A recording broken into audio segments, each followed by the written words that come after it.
Hoy en canalum.es les daremos consejos para tener una dentadura perfecta. ¿Las vacunas son seguras? Una profesora de medicina de la Universidad de Murcia nos da todas las claves. Y en la entrevista del día hablaremos con el profesor de la Universidad de Murcia, José María Martínez Selva, que nos explicará por qué los toreros se afeitan 2 veces. ¡Comenzamos! Bienvenidos a canalum.es. Hoy vamos a comenzar hablándoles de formación tan importante hoy en día para encontrar un empleo. Por eso nos hemos ido hasta el despacho del vicerrector de formación para que nos cuente qué está haciendo la Universidad de Murcia en este sentido. Pues precisamente una de las funciones principales del vicerrectorado, como su nombre indica, formación e innovación, es la formación continua, la formación permanente a lo largo de toda la vida.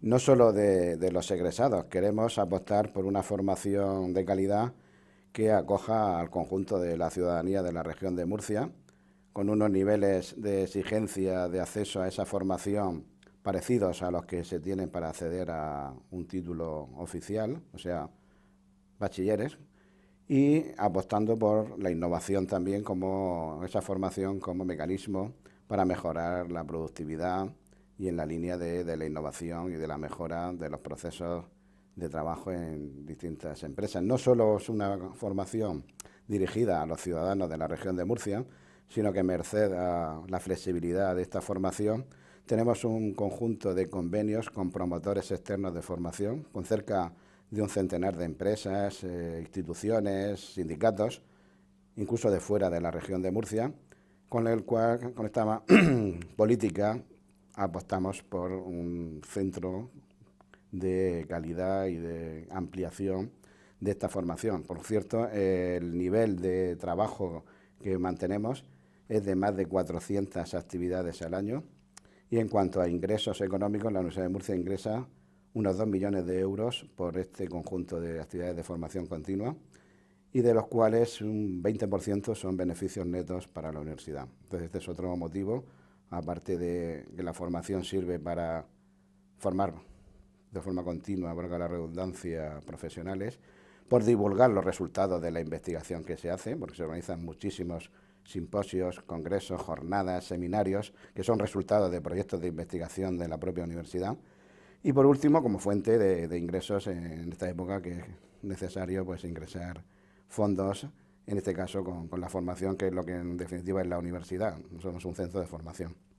Pues sí, en esa línea la Universidad de Murcia pues además tiene distintas estructuras. Por ejemplo, dentro del vicerrectorado están las escuelas de práctica profesional. Son aquellas escuelas como la de enfermería, la de la jurídica, la psicológica, la laboral, la social, en las cuales los profesionales que han terminado ya en el mercado de trabajo, son profesionales que están trabajando en estas escuelas, trabajamos a la par con los colegios profesionales para esa idea que acabas de exponer de la formación continua. Hay que estudiar a lo largo de toda la vida porque el mercado de trabajo y las necesidades sociales y las estrategias que demandan las empresas o en el mundo del trabajo conlleva esa formación, ese estudio continuo a lo largo de toda la vida. A lo largo de toda la vida, incluso de fuera de la vida laboral, tenemos otro programa formativo que es el Aula Senior, una universidad para los mayores, para mayores de 50 años en este caso. La mayoría están jubilados, pero también tenemos a personas, 50 años es una edad todavía de laboral. En esta aula senior tenemos la ventaja de dar una formación universitaria, porque la dan los mismos profesores titulares y catedráticos que dan clases en nuestros títulos oficiales. El aula senior no es una universidad popular, sin menospreciar lo que se hace en distintos municipios. Es una formación de calidad, adaptada a un público que no va a conseguir un título profesional, pero sí que es exigente y que viene a disfrutar aprendiendo.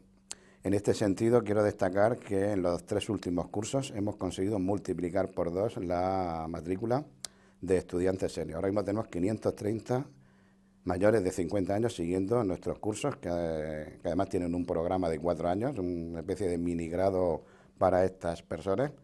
Y lo que sí quiero destacar es el esfuerzo que hemos hecho reformando 2 veces el reglamento y el plan de estudio para que sea más flexible y también la mayor difusión y colaboración con dos asociaciones de estudiantes senior. Desde pequeños es muy importante cuidarse la boca, por eso desde la Clínica Odontológica de la Universidad de Murcia nos dan algunos consejos para que siempre luzcamos la mejor de nuestras sonrisas. Bueno, de forma genérica, si tenemos en cuenta las dos enfermedades más prevalentes, que son la caries y la enfermedad periodontal, pues para prevenir un poco esas enfermedades diría que hay como 3 pilares básicos. El primero es la higiene, y la higiene necesitamos un mínimo de 2 cepillados al día, mínimo 2 cepillados con pastas que estén fluoradas, con diferentes concentraciones, dependiendo si nos encontramos con niños o con adultos. Al niño se le tiene que cepillar los dientes desde los primeros meses de vida, al añito más o menos, que es cuando empiezan a salir los primeros dientes, es cuando tenemos que utilizar ya pastas de dientes con una concentración mínima de 1000 partes por millón y a dosis muy pequeñitas. Esa concentración la iremos subiendo siempre con una recomendación del profesional y del odontólogo, y que dependiendo un poquito del riesgo de caries que tenga el niño o el adulto, pues se irá acoplando esas dosis de flúor a la pasta dental diaria. La utilización de colutorios siempre bajo prescripción médica, y esas un poco serían las 2 normas de higiene más importantes. El segundo pilar sería la dieta, y es que el tener una dieta sana y unos hábitos de dieta saludable no solamente tienen repercusión a nivel sistémico. Hemos visto que últimamente se ha aumentado en niños con un índice de masa corporal o niños un poquito más obesos, se ha aumentado en niños diabéticos y se ha aumentado también los índices de caries demasiado rápido, y esto es debido a la dieta. Y es que hemos visto que se están empleando líquidos, muchos líquidos muy azucarados, como son los zumos, como son las bebidas isotónicas, y todo este tipo de hábitos diarios que normalmente los niños los tienen diarios en el colegio, hace que aumente las caries dentales bastante. Y por último, el tercer pilar yo creo que tienen que ser las revisiones al dentista. Entonces ya no en niños sino en adultos es un mínimo de 2 revisiones anuales, siempre y cuando dependiendo, como he dicho antes, del riesgo de caries que tenga cada paciente. Bueno, en la Comunidad de Murcia tenemos desde el año 2003 un programa preventivo que se llama PADI, que abarcaba desde niños desde 6 años hasta 14 años. Debido a la crisis económica que hemos tenido en el país, y en julio del 2011 hubo un recorte importante y nos quedamos solamente con niños de 6, 7 y 8 años. Ese es el programa actual que tenemos en la comunidad autónoma, con muchas prestaciones básicas y prestaciones complementarias, y que los niños pueden elegir entre unos dentistas, que se llaman dentistas habilitados o por el colegio de dentistas, que son privados, asisten a clínicas privadas, o dentistas públicos de la sanidad pública de la comunidad autónoma.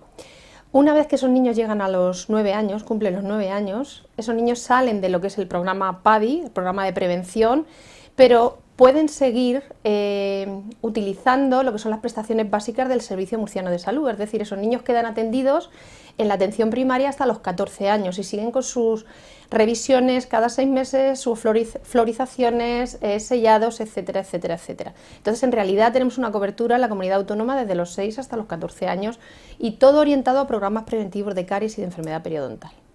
Y luego tenemos un rango de edad entre los 0 o los niños recién nacidos hasta los 6 años, donde el Servicio Murciano de Salud no tiene una cobertura, o mejor dicho, unos programas específicos para estos niños.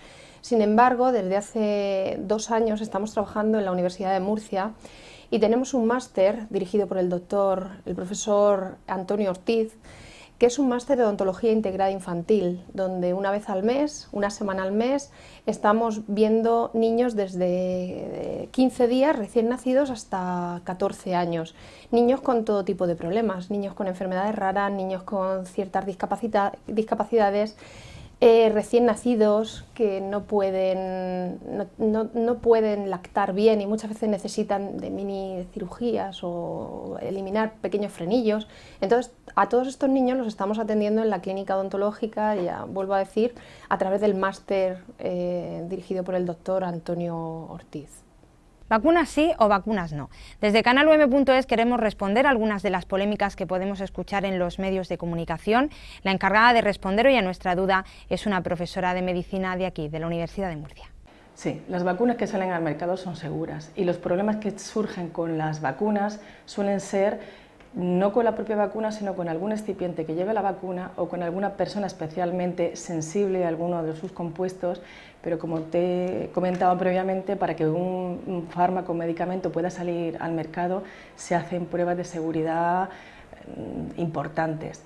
Puede ser, y sí que ha habido históricamente algún problema de algún lote que ha salido mal, o vacunas atenuadas, que son más peligrosas. Atenuada quiere decir que el microorganismo está vivo, se puede replicar, pero tiene menos capacidad virulenta, pues si muta puede recuperar su capacidad virulenta, y entonces sí que ha habido casos previos de ese tipo de cosas, pero en general son muy seguras.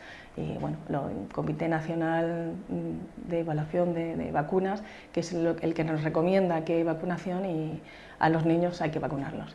Y a colación de lo que me dices, la moda esta naturalista, hippie, que las empresas farmacéuticas son un negocio, cosa que no discuto, entre eso y la capacidad de proteger la vida de tus hijos, nunca hay que pensárselo. O sea, cuando los pediatras, los médicos, el comité asesor te dice que tienes que vacunar a tu hijo y te ofrece una garantía de protección, no puede ser que una persona sin formación diga lucha contra la farmacéutica y vamos a no vacunarnos, porque pasa lo que pasa. Y me imagino que esos pobres padres pues se arrepentirían muy mucho de lo que pasó, que fue realmente un accidente grave y muy lamentable, porque esos padres no tenían formación suficiente para decidir, hicieron caso al que no tocaba. La Universidad de Murcia cuenta cada vez con más estudiantes y también con más títulos. Hoy vamos a hablarles de la Universidad de Murcia en cifras.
Bueno, hoy en canalum.es les vamos a desvelar varios misterios. No voy a ser yo la que los desvele, sino José María Martínez Selva, catedrático de Psicobiología en la Universidad de Murcia. Muy buenas, José María. Hola, buenas tardes.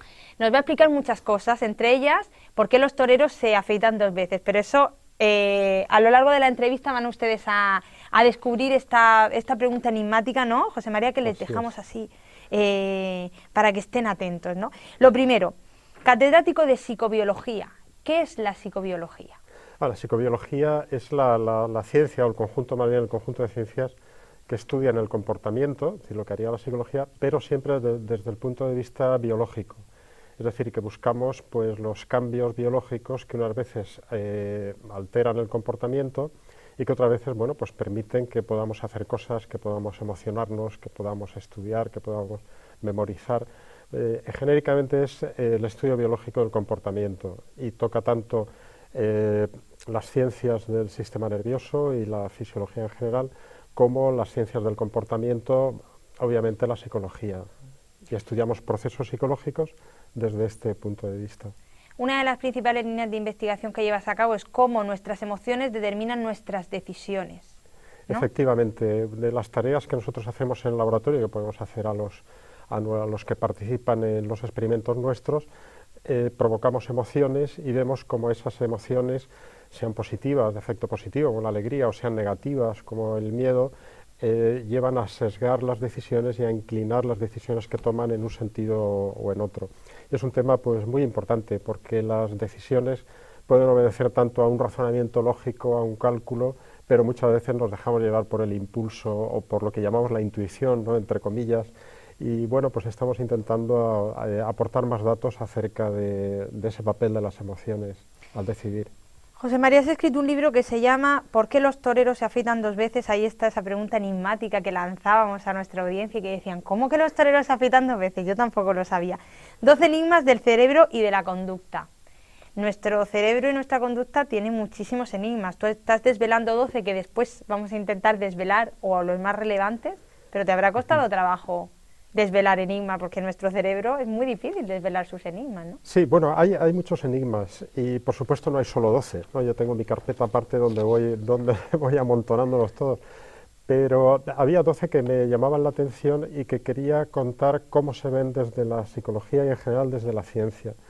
Eso no quiere decir ni que la ciencia tenga respuesta a todos, no quiere decir que conozcamos todos los enigmas del cerebro, ni mucho menos, pero que algunos de ellos sí se van conociendo y se van despejando incógnitas.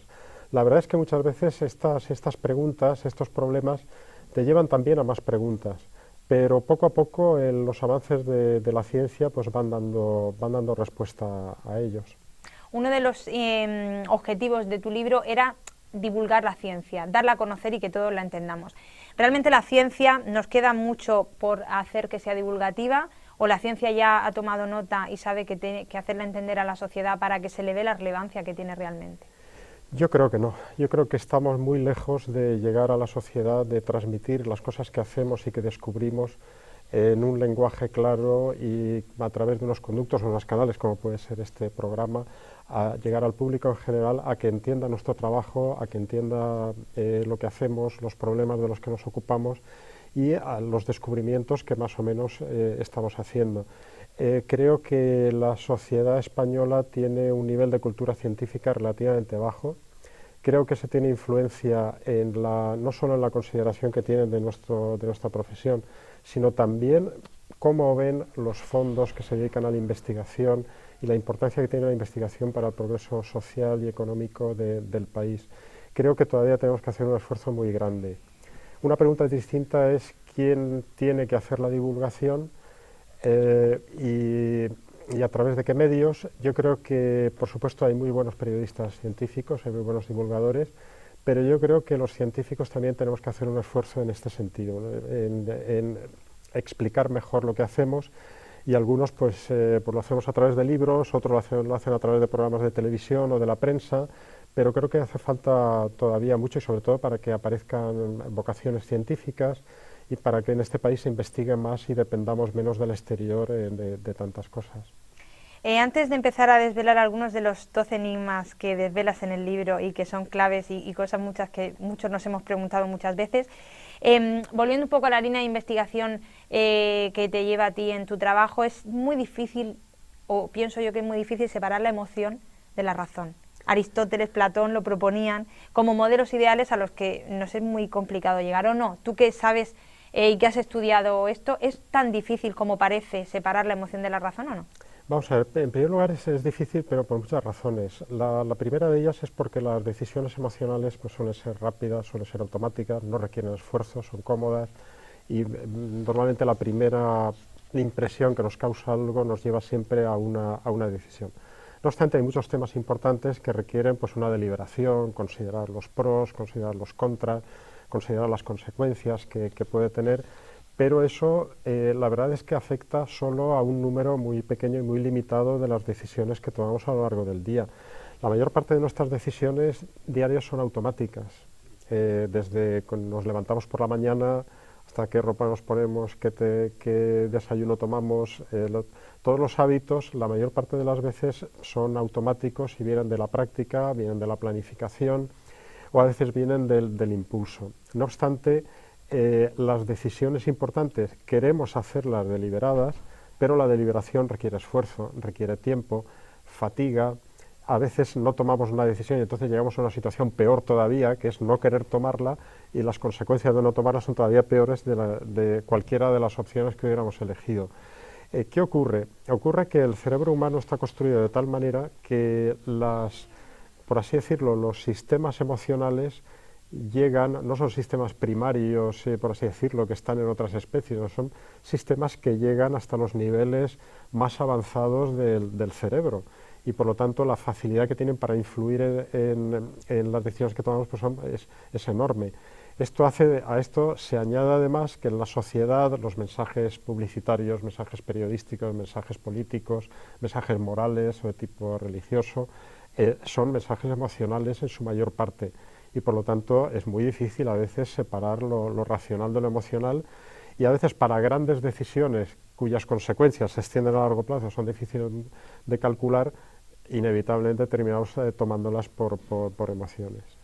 Vamos a desvelar, si te parece, algunos de estos enigmas. A ver, ¿es verdad que los toreros se afeitan 2 veces? Yo no lo sabía. A ver. Bueno, vamos a ver.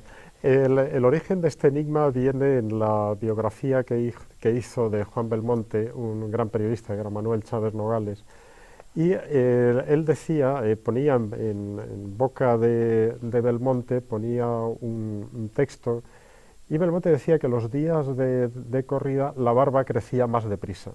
Y entonces Belmonte lo atribuye al miedo, ¿no? Entonces hay que pensar que estamos pues, en los años 30 del siglo XX y en ese momento pues, no se tenían datos acerca de ello. Realmente no se debe a eso.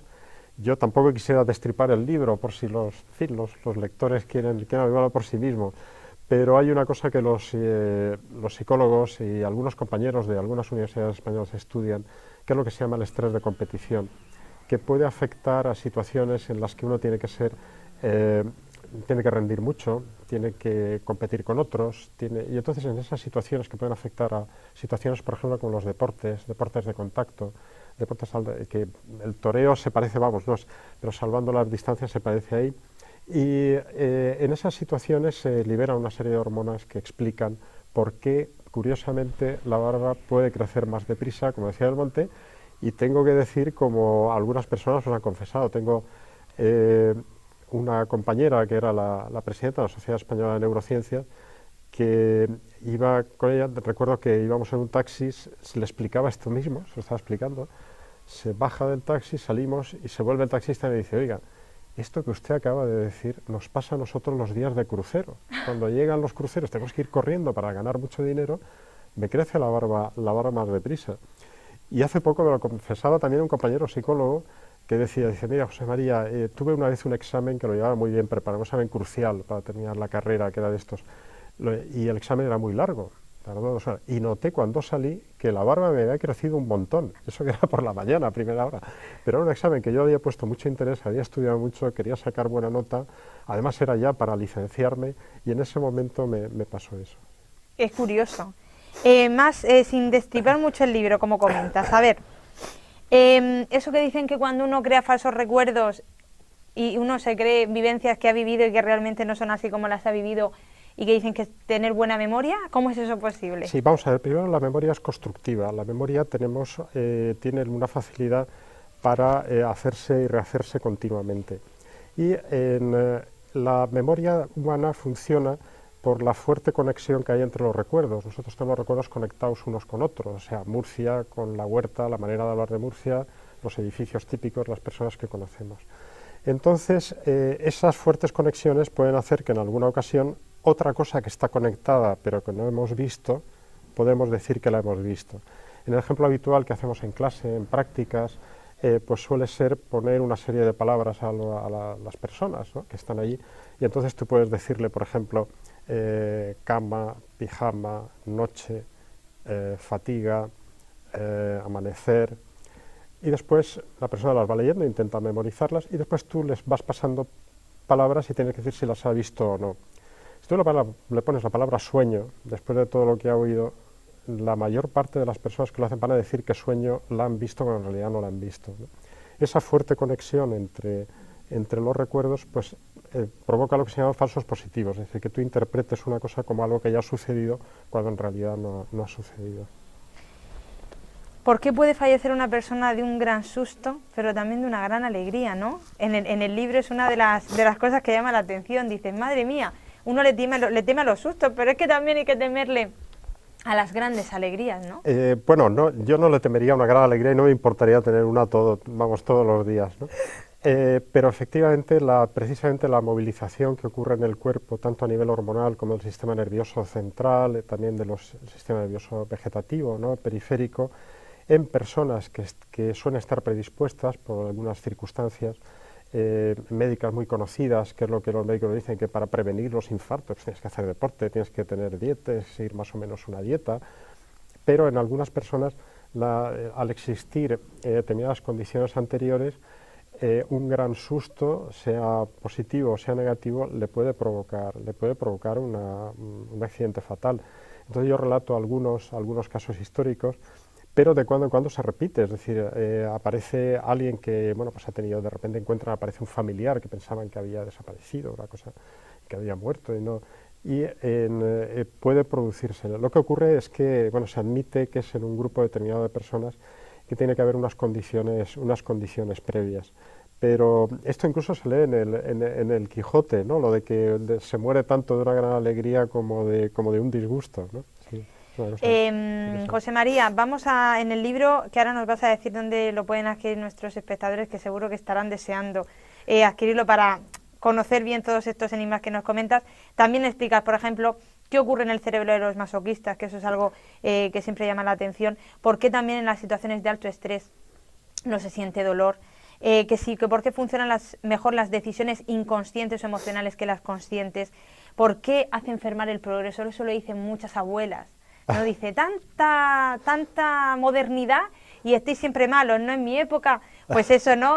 Desvelas ese misterio. También porque algunos sonámbulos realizan tareas complejas como cocinar, como conducir. Bueno, cuestiones que la verdad que son muy curiosas. ¿Dónde podemos encontrar tu libro para leernos esos 12 enigmas, esperando a que publiques 12 más? ¿Dónde podemos comprarlo? Bien, el libro está editado en Murcia por Diego Marín, y entonces en la librería Diego Marín lo pueden encontrar. Y los que no residan en Murcia, pues tiene distribución en toda España, o sea que pueden encontrarlo allí con total facilidad. Estás preparando 12 enigmas más, como comentabas antes, que son 12 de los miles de enigmas que hay, que los estás dejando ahí en una carpeta. ¿Estás preparando otros 12 o 15 enigmas más para desvelarlos o no? Pues la verdad es que sí, porque los que escribimos pues es una especie de afición y de que no puedes vivir sin ello. Y entonces, bueno, pues no puedo decir cuánto. Estos son libros de largo recorrido, que se llama, que tardan años. Entonces, bueno, pues en su momento pues aparecerán otros enigmas, espero que tan interesantes o más que estos. Pues José María, muchísimas gracias por estar con nosotros. Volveremos a vernos para seguir destripando más enigmas. A todos ustedes, como siempre, gracias por estar con nosotros, gracias por sintonizar y por ver cada día canalum.es. Nosotros volveremos mañana con más enigmas, ¿no, José María? No tan interesantes como estos enigmas del cerebro, pero otros enigmas diferentes que seguro que ustedes querrán resolver. Y si quieren volver a ver la entrevista de José María, pueden entrar al portal tv.um.es y ahí tienen todos los programas diarios de canalum.es para que puedan revisar cualquier entrevista y cualquier cosa que quieran ver. Volvemos mañana con más actualidad y con más información y con más universidad, por supuesto, aquí en canalum.es.